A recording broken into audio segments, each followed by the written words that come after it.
Imo imo কত যে গুরুত্বপূর্ণ, যারা মিডল ইস্ট এবং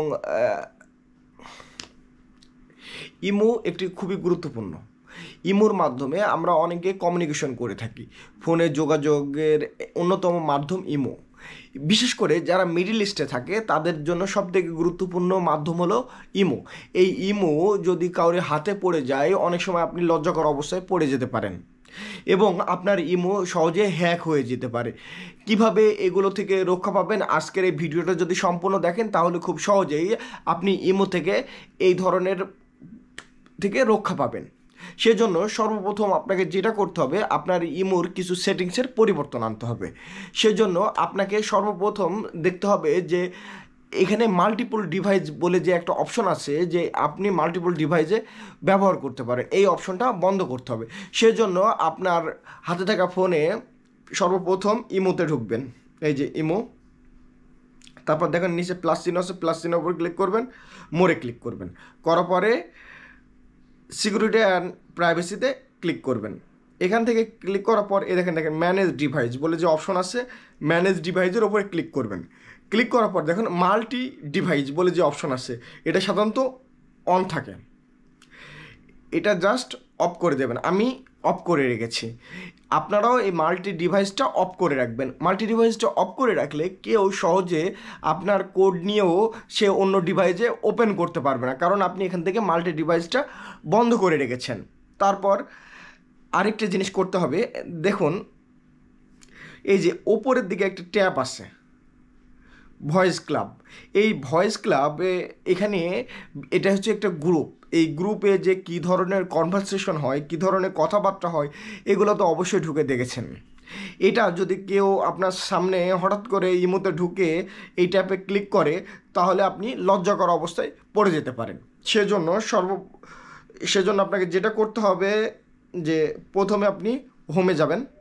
হোমে যাওয়ার পর এখানে দেখুন সেটিংস বলে যে অপশন আছে, সেটিংসের উপরে ক্লিক করবেন। তারপর দেখেন ফাংশন যে অপশন আছে, সে ফাংশনের উপরে ক্লিক করবেন। ক্লিক করার পর দেখেন শো ভয়েস ক্লাব যে অপশন আসছে, জাস্ট শো ভয়েস ক্লাবের ওপর থেকে এই যে অন আছে জাস্ট অফ করে দেবেন। অফ করে দেওয়ার সাথে সাথে দেখুন এখানে ওপরে যে ট্যাবটা ছিল সেই ট্যাবটা আর নাই, ট্যাবটা চলে গেছে। এবং এভাবে যখন এটা করে দিলেন, তারপর থেকে আপনি মোটামুটি লজ্জাকর অবস্থা থেকে রক্ষা পাবেন। তারপর আবার হোমে যাবেন। হোমে যাওয়ার পর এখন কি করবেন, যে আপনার ইমোতে যদি ঢুকতে হয় একটা পাসকোড থাকবে, এই পাসকোডের মাধ্যমে আপনি আপনার ইমোতে ঢুকতে পারবেন। সেজন্য সিকিউরিটি অ্যান্ড প্রাইভেসির উপরে ক্লিক করবেন। সিকিউরিটি অ্যান্ড প্রাইভেসির উপর যখন ক্লিক করবেন, তারপর দেখুন পাসকোড লক, জাস্ট এটার উপরে ক্লিক করবেন। ক্লিক করার পরে এনাবলের উপরে ক্লিক করবেন। তারপর একটা পাসকোড সেট করে দেবেন।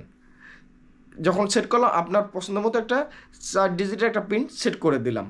আমি আমার পছন্দ মতো করলাম, আপনি আপনার পছন্দ মতো। এবং এখানে লেখা আছে অটো লক। এটা কতক্ষণ পর পর অটো লক হয়ে যাবে, যে আপনার ইমো এটা 1 মিনিট পর পর সেট করা আছে। আপনি যদি এভরি টাইম দেন, কাজ শেষেই এটা লক হয়ে যাবে। এবং এভাবে যদি আপনি আপনার সেটিংগুলা কাস্টমাইজ করে নেন, তাহলে আপনি অনেক কিছু থেকেই রক্ষা পাবেন, বিশেষ করে লজ্জাকর অবস্থা থেকে। তাই আশা করি আজকের ভিডিওটা আপনাদের অনেক উপকার আসবে, কারণ ইমো আমাদের দৈনন্দিন জীবনের একটা পার্ট হিসাবে কাজ করে। কারণ কমিউনিকেশনের জন্যই হোয়াটসঅ্যাপ এবং ইমো সবথেকে গুরুত্বপূর্ণ। কারণ আমরা তো জানি যে এখন আপনি যদি মোবাইলে ফোন দেন, মোবাইলে কল রেট কী পরিমাণ বেশি। সেক্ষেত্রে আমরা হোয়াটসঅ্যাপ, ইমো, মেসেঞ্জার এই ধরনের সোশ্যাল নেটওয়ার্কগুলো ব্যবহার করে থাকি। আজকের ভিডিও এ পর্যন্তই। ভিডিও শেষ করার আগে একটি কথা, যদি আমার ভিডিও ভালো লেগে থাকে অবশ্যই একটি লাইক দেবেন এবং কমেন্টস করে আপনাদের মতামত জানাবেন। যদি আমার ভিডিও সম্পর্কে আপনাদের কোনো মতামত থেকে থাকে অবশ্যই কমেন্টস করে জানাবেন। এবং আপনাদের যদি কোনো প্রশ্ন থেকে থাকে সেক্ষেত্রেও অবশ্যই কমেন্টস করে জানাবেন। ফেসবুকে দেখে থাকলে ফেসবুকের নিচে কমেন্টস করবেন, ইউটিউবে দেখে থাকলে ইউটিউবের নিচে কমেন্টস করবেন, আর টিকটকে দেখে থাকলে টিকটকে কমেন্টস করবেন। আজকের ভিডিও এ পর্যন্তই। আল্লাহ হাফেজ।